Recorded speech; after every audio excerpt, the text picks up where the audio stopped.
Hoje contaremos um pouco sobre o Renascimento, também sobre o paradigma, o contexto histórico, social e cultural desse período e também sobre a herança que o Renascimento nos deixou. Thomas Kuhn publicou em 1962 uma obra que se tornou clássica, onde lançou o termo paradigma como referência a diferentes tradições disciplinares. Henry destaca que a hipótese da Terra estar em movimento causou maior impacto do que ela não ser o centro do universo. Isto porque tal hipótese era contrária à física aristotélica, às sagradas escrituras e ao senso comum.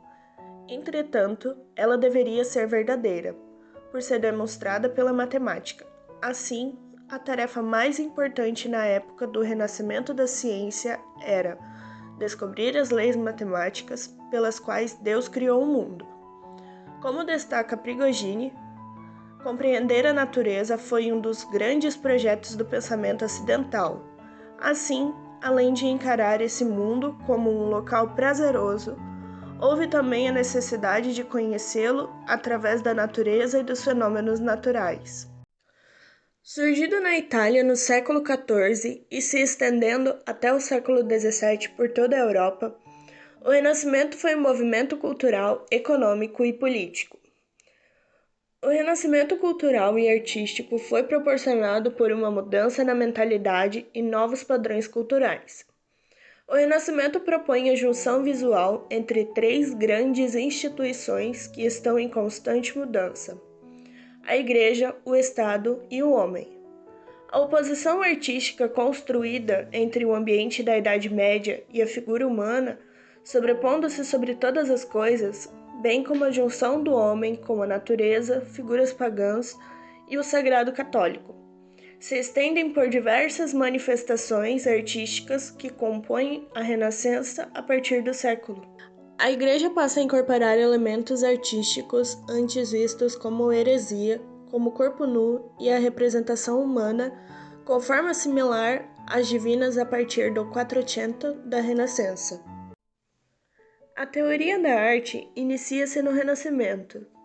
Ao descrever a realidade matematicamente, reforça o ideal humanista ao invés de permanecer no conceito teocrático do período antecedente.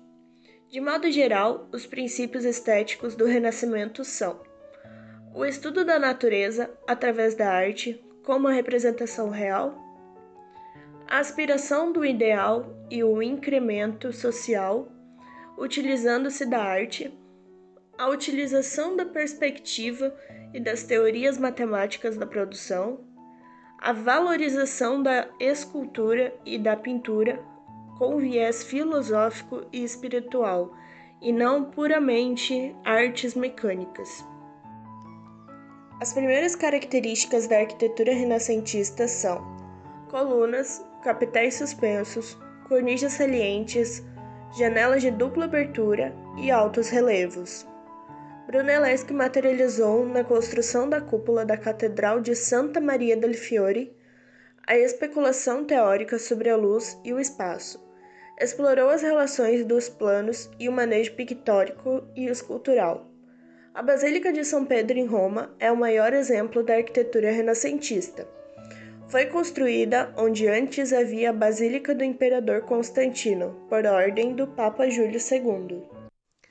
Nas obras de Da Vinci, notamos a luz como recurso significativo dentro da atmosfera da cena, unindo-se à contribuição do contraste claro e escuro para a dramatização da realidade e da unidade formada entre os elementos e a paisagem.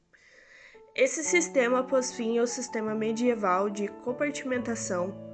Posteriormente, essa grandeza transforma-se num alongamento exagerado dos corpos nas obras de artistas maneiristas, ou numa força redundante na obra barroca. São elas a florentina, a veneziana e a romana.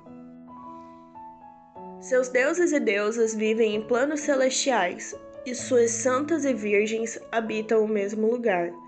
Iluminadas por uma luz refletida em seus rostos, as plantas minuciosamente pintadas revelam seus estudos em botânica. assim como clara e escura, consequência de sua visão e suas teorias, e a suposição da perspectiva ser geométrica e aérea.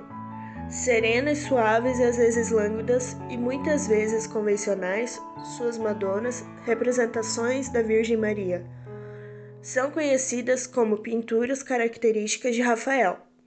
Dentro das características gerais dessas escolas, difícil de ser incluído o solitário Michelangelo, pela particularidade de suas obras.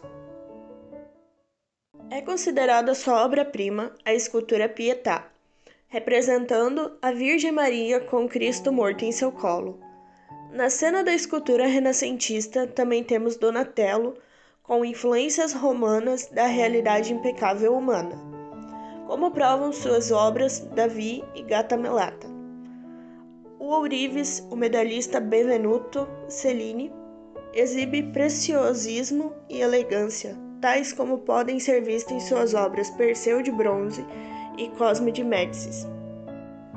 É a partir do Renascimento que há início uma mudança na noção de criação artística, e o homem passa de artesão artífice a artista, podendo ser considerado como sujeito criador.